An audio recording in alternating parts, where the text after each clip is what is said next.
Today we're going to have a short presentation on understanding attention deficit hyperactivity disorder and obsessive compulsive disorder. You might ask, what on earth do they have to do with each other? I'm not sure how these two got grouped together. But you'll actually learn that they involve similar brain regions, so it actually makes a little bit of sense to talk about them together. I think of them kind of as the inverse of each other. So in ADHD, you get pulled away by a lot of extraneous stimuli. That's where you get distractibility and attention problems. In OCD, you tend to not be able to be pulled away. You're stuck on these repetitive activities that you do. Okay. So, what is ADHD? Attention Deficit Hyperactivity Disorder, which is now the name for all versions of this. Previously, there was an ADD and an ADHD, but that's not true anymore. So now it's all called ADHD, and usually it's described as either with hyperactivity or just what's called an inattentive type of ADHD. But all forms of ADHD involve a combination of three symptom clusters. It involves aspects of inattention, which here are listed as lack of focus, trouble giving attention to details, trouble staying on topic, and then they lump sort of disorganization in there, which really is not a symptom of inattention, but we'll get to why that's in there.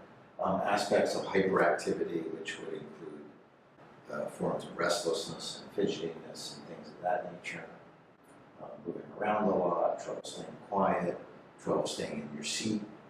A lot of times these kids can't sit through a whole dinner at home. They get up and walk around and come back. So it causes lots of disruption at school, at home. And then impulsivity, which is basically, obviously, blurting out answers or doing things without thinking through the consequences of them first. Or one version of impulsivity that we talk a lot about, because it has to do with some of the testing we do, is something called inhibition, where if someone's given instructions to respond a certain way to a stimuli and then told not to respond if they hear a different stimuli, and then they hear it and they have to respond anyway. So that's a version of inhibition, or lack of the ability to stop a response, which relates to impulsivity as well. So you have to have a certain number in each of these categories to qualify for this diagnosis.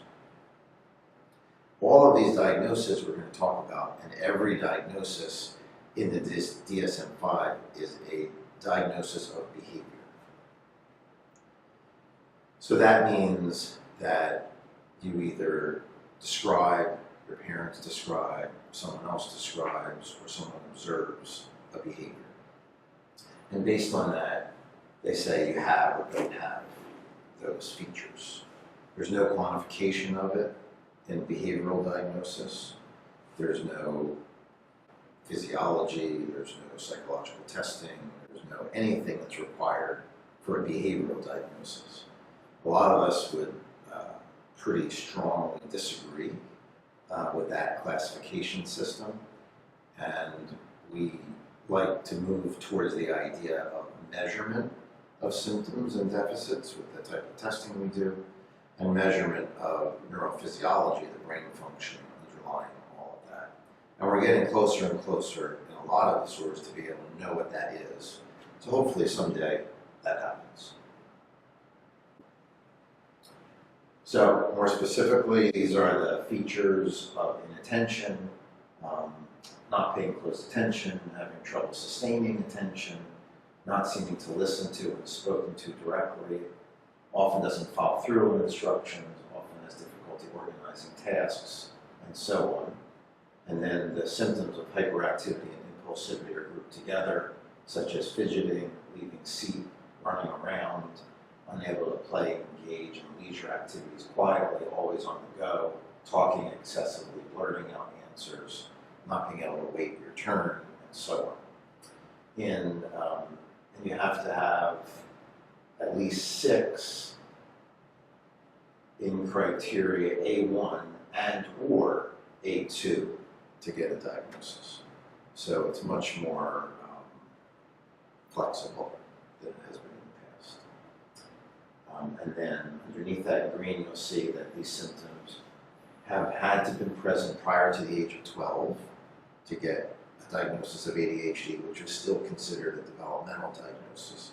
Even adult ADHD, you still have to have the symptoms earlier in life. It used to be earlier in this, and it used to be that you couldn't be diagnosed until the age of 7. But in DSM-5, you'll notice that's no longer the case. So you can be diagnosed at any age.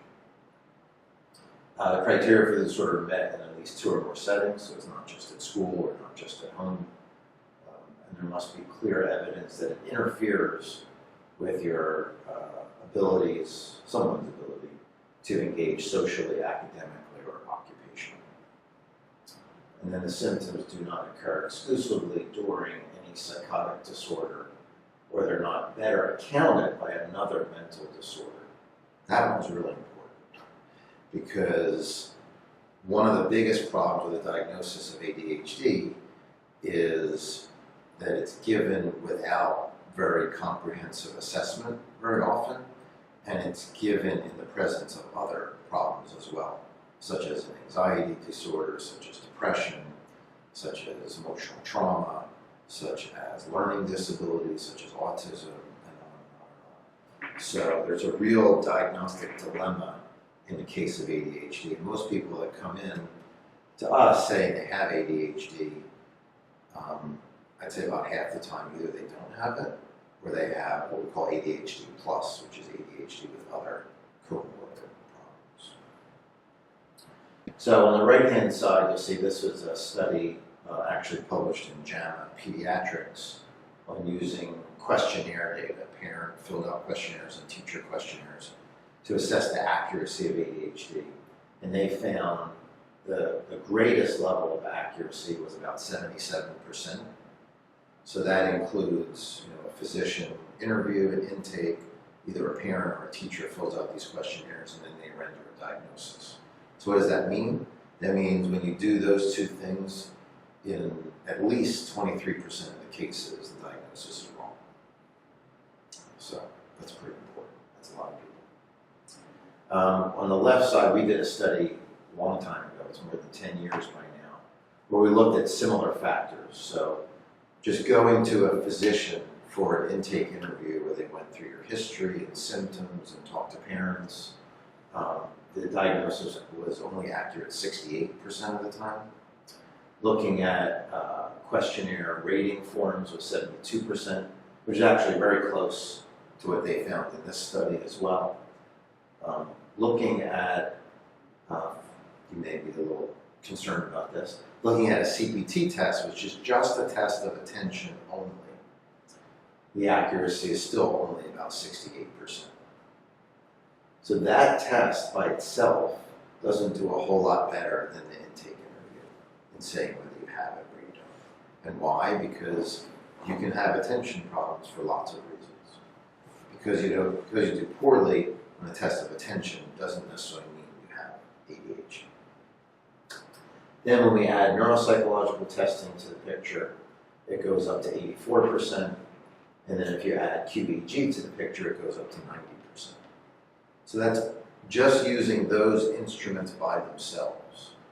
Once you combine all of them together in the types of evaluations we do typically, that goes up to about 98%, which is the highest value of anything that we know of today.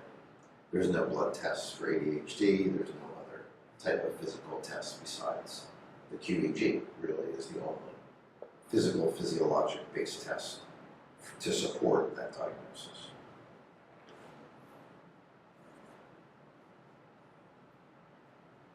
So we talked about ADHD being a behavioral diagnosis, and there are people that talk about a lot of causes of ADHD, from nutrition to sugar to dyes to all sorts of allergies, all things that can influence attention problems.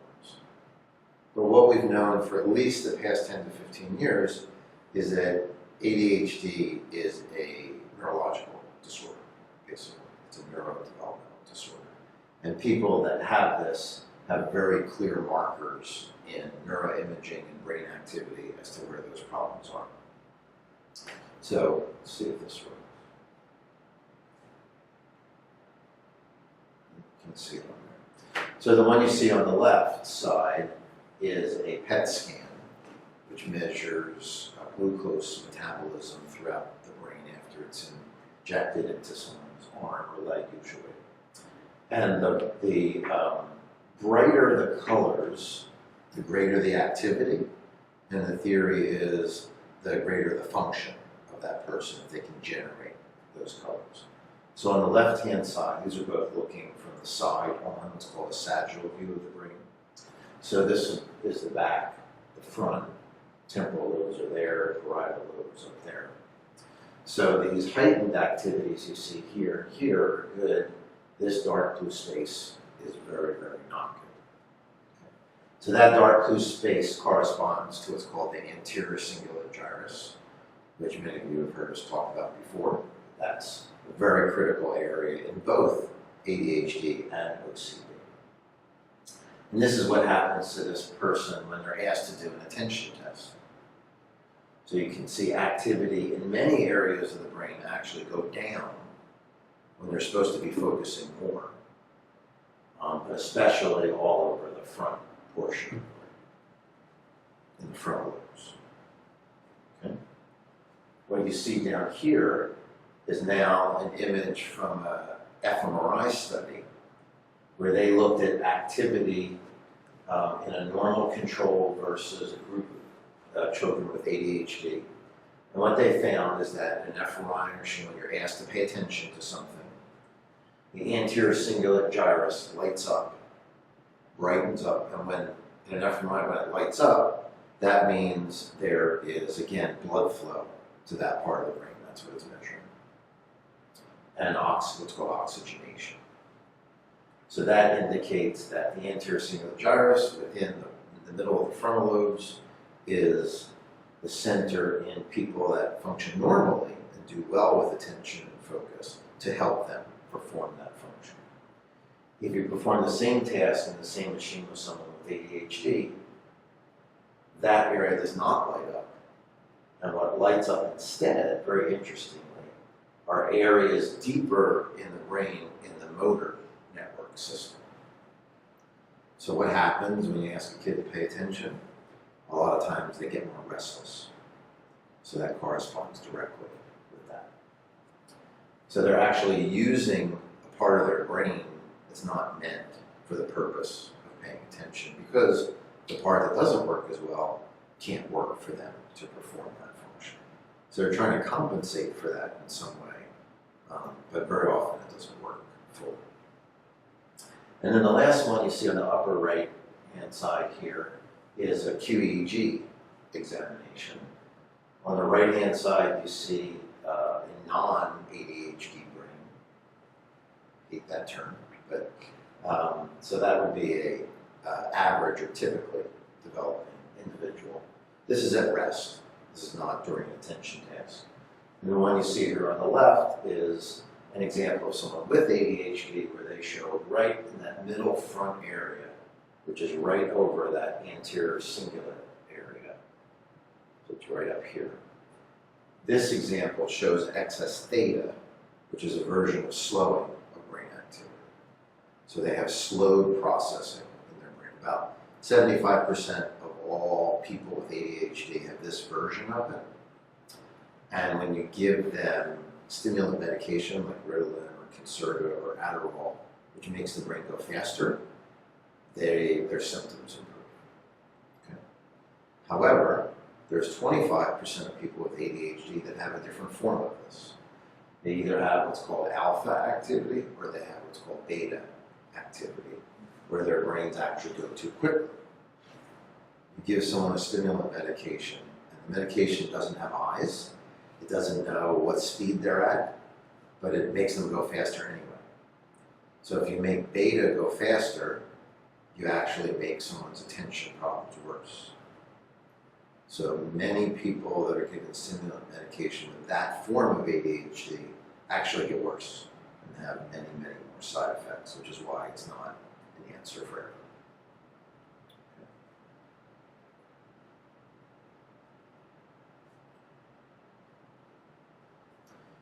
The other downside of, so here there's been a series of research studies on stimulant medication and its effectiveness level. And here are some of the best studies done in the past 15 years. This was a review of all the studies using medication. This sort of dotted line is the average. It's called effect size, which is at a 0.6. Effect size can go anywhere from about 0 to 3. Generally, anything between 0.4 and 0.6 are what's called a moderate effect size, and above that would be very, very significant. Less than 0.4 would be basically it didn't do anything. Okay? So this shows that the majority of the studies are in that range. None of them are above 1, and at least one of the studies was actually below the cutoff. So it gives us some mixed results, although by and large, they do show on at least the averages of people that medications do help. However, what this shows, this is called the MTA study, where they followed kids that got stimulant medication and other therapies, including behavior management and combination of medication and behavior management over time. And this is what happens. So this is the first initial beginning of the medication. And then as they keep taking the medication, they haven't stopped, over a year plus, the effect of it on their ability to function diminishes. If you go to 3 years, what they found is there's actually no difference between those still on medication and those that never took medication. So the effects of them actually wear off. And when they studied people long term in terms of has this helped your academics and your future job, there's basically no influence whatsoever. Okay. This shows that medication management is effective only in about 60% of people. And they used a rating here that was more severe. They said people normalized. So what that means is when parents or teachers are rating them, they went from rating them as very high on attention to rating them as normal. Okay. You could still have benefit from medicine without it normalizing. These are the numbers that do that. So it's 56% for medication, 34% for behavior modification therapy, and 68% when they're combined together.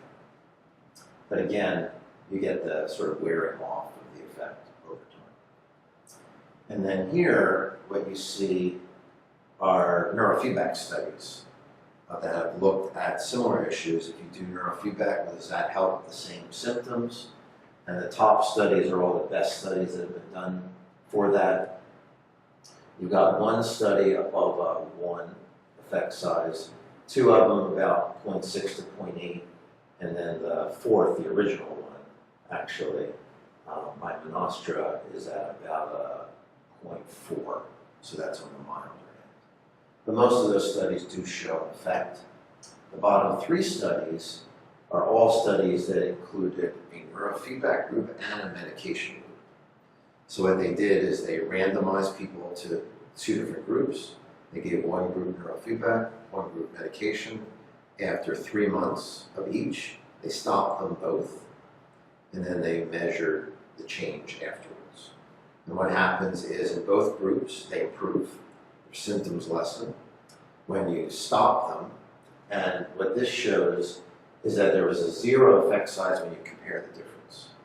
So they basically do the same thing in equal levels. Whether you get medication or whether you get neurofeedback, on the average, you get that same improvement. The big difference is when you stop, the medication group goes back to where they were, and the neurofeedback group stays improved in these studies. And generally, it's about 3 to 6 months they measure the outcome. So those are the typical treatments used for someone that may be diagnosed with ADHD: medications, behavior modification, neurofeedback. We've talked about some of the merits of each.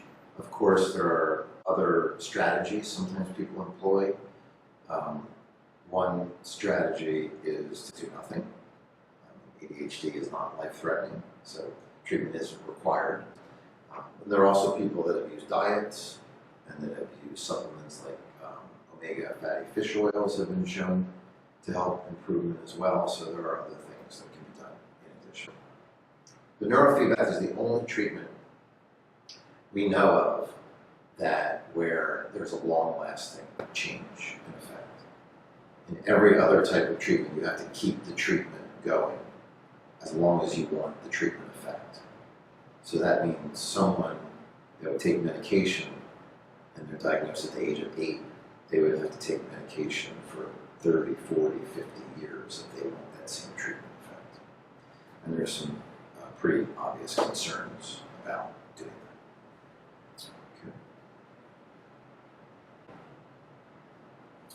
that. Okay. There's also been recent structural and functional connectivity studies done in terms of ADHD. What they typically find is that the problems you find are in connections up in the front part of the brain down to middle portions of the brain, as you might imagine, connecting the frontal lobes, the anterior cingulate, to deeper brain structures we talked about, like the basal ganglia that are involved in motor activity and cognitive focusing as well. And here you see the connections of these systems from the frontal lobes back to the parietal lobes, where there is also an attentional network, mainly visual attention. There's this connection down to the basal ganglia. There's even connections down to the cerebellum, which people think are very important for coordinating not only physical activity, but mental activity as well. But everything basically connects up to the frontal lobes, which is this executive control center. It's very important for these individuals. So of course that brings online the idea, all of the neurofeedback studies that we talked about are studies of what we call amplitude. That as we train theta down, we might want to train beta up, or if it's a high beta type, you might do the opposite, train beta down, and so on. But this brings us into the idea that connectivity neurofeedback training should be very helpful, and is very helpful for these individuals. Okay, so that moves us on to obsessive compulsive disorder, which is, of course, composed of obsessions, which are recurrent or persistent thoughts, urges, or images that are experienced as intrusive and unwanted, and that in most individuals cause marked anxiety or distress. So these are not just things you're thinking about, and you're thinking about them a lot. These are things that you can't help but think about. And an individual attempts to ignore or suppress such thoughts, urges, or images, or to neutralize them with some other thought or action. So they're trying in some way to get rid of them. It might be they distract themselves, or they do something else to try to get rid of them, but they're trying. They're so unpleasant that they want them to go away. So these are the obsessions. So the obsessions are the thought component of the disorder. And then the compulsions are the behavioral acts they try to do to act on those thoughts. So repetitive behaviors or mental acts that the individual feels driven to perform in response to an obsession. The typical examples are hand washing for someone who's worried about germs or illness, touching a door over and over again, or checking if something's locked over and over again. And now we're talking about like 30 times a day, not just once before you go to bed at night. The behaviors or mental acts are aimed at preventing some dreaded event or situation, like someone who's worried about getting sick, or someone who's worried about a loved one getting sick. That's a very common one as well. And the obsessions and compulsions are time-consuming or cause clinically significant distress or impairment in social, occupational, or other important areas of function. So in true, full-blown OCD, you're talking about hand washing maybe 60, 70 times a day. Imagine what it's like to have to do that. You're not going to have a lot of time for other things. And the type of OCD we typically see, for example, in kids on the spectrum, you probably see more of that than just full-blown OCD. They still have these thoughts and ideas that are repetitive in nature, and they kind of get stuck of doing the same thing over and over again. So they might watch the same movie every single time they watch TV. They can watch the same 15 minutes over and over again. When they do a neurofeedback, they might want to do the same exact game over and over again for 30 times. And to them, that's not boring. To them, that's relaxing. To someone else, they'd be bored after 2 sessions. So that's the difference between ADHD and OCD. Your ADHD kid is going to say, I'm not playing this game again, am I? And then the OCD kid is going to say, well, I have to play this game. So you get this loop of obsessions leading to anxiety, leading to compulsions, the idea of which is the relief of the anxiety. But it never really ends for them. It keeps going. So the area in the brain that we know is associated with mental flexibility, the lack of mental flexibility is being stuck or being rigid or not being able to get out of that loop, is the anterior cingulate gyrus. So here you'll see this blue area right over the anterior cingulate. It's called ACC, anterior cingulate cortex, but it's also called ACG, anterior cingulate gyrus. And that's the region of the brain that's most often involved. You see that here and here as well, and here in these images. And they also show problems with other aspects of the frontal lobes, as you can see on the sides of the brain as well.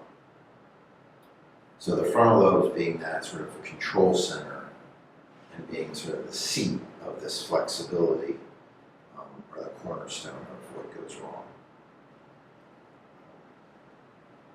Again, in OCD, it's a stuck cingulate, so you can't unstick yourself. And then that, you'll see in a second, that forms these altered connections to the limbic system, which generates the anxiety and the emotions. In ADHD, it's actually not being able to stick with the same thing and being distracted by everything. So they're actually diametrically opposed to each other. They're really opposites of each other. So this is what you see in QEEG with OCD. Again, you see excess activity over the frontal region, which is also what you see in ADHD.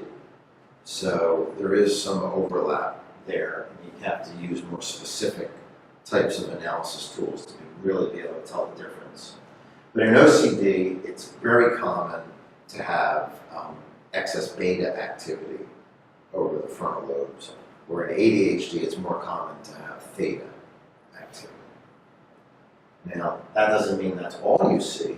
There are actually alpha and theta versions of OCD, but it's more common to have actually your brain cycling too quickly, which is what beta activity, which revs up that anxiety system. And then this was actually a study of individuals that responded to SSRI medications that had OCD, and you can see the difference between them and people that don't respond is the activity up in that front part of the brain. Okay. So that's really the big sign of the problem. And then when we look at, again, connectivity and obsessive compulsive disorder, you see all of the connections from the frontal lobes, the anterior cingulate gyrus, into the limbic system that are altered. And that's where the problems occur. When we look at therapy for OCD, you can see here of the biggest medication studies that have been done. What they did is they looked at if there was a greater than 25% or greater than 35% reduction in OCD symptoms. So if you take this questionnaire and you get a score of 100, if your score goes down to 65 or less, that's greater than a 35% response. But it still means you have a lot of OCD symptoms. Okay? So we're not talking about curing or fixing or eradicating, we're talking about diminishing. But if you wash your hands 60 times a day, washing your hand 30 times a day would be a heck of a lot better. So they found that improvement above 35% only happened in about a third of the people that took typical SSRI medications like Prozac There's one called Luvox, which is sort of considered the treatment of choice for OCD. They also give things like Zoloft and Paxil, Lexapro, and things like that. So there's obviously evidence of improvement, but not total improvement. And this is a study using cognitive behavioral therapy for the rituals associated with OCD. And basically all of them have very large effect sizes. So this is one area where behavior modification, cognitive behavioral therapy is actually very, very effective. Probably the best neurofeedback study that's ever been done on OCD was a study where they used independent component analysis neurofeedback. Interesting idea. So they use ICA like we use it to sort of prune down the critical areas of the brain, and then they actually train those areas in their amplitude to improve. And what they found, they did a neurofeedback group, and SFB is a sham feedback group. So they actually had the electrodes or the caps on that they were training with, but they didn't actually train with that information.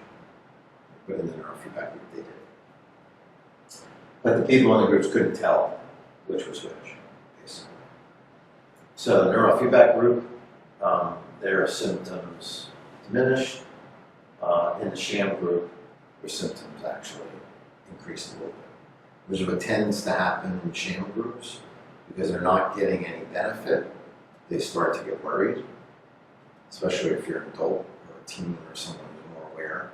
And then you start to think, oh no, this isn't working, what am I going to do now? So then they start to increase their distress levels. So that's kind of, there's a little bit of controversy in using sham feedback for long periods of time for that reason. And if you do use it, you are required by ethical codes to then come back and offer appropriate treatment to someone afterwards. Okay. I think that's the end. Do you have any questions?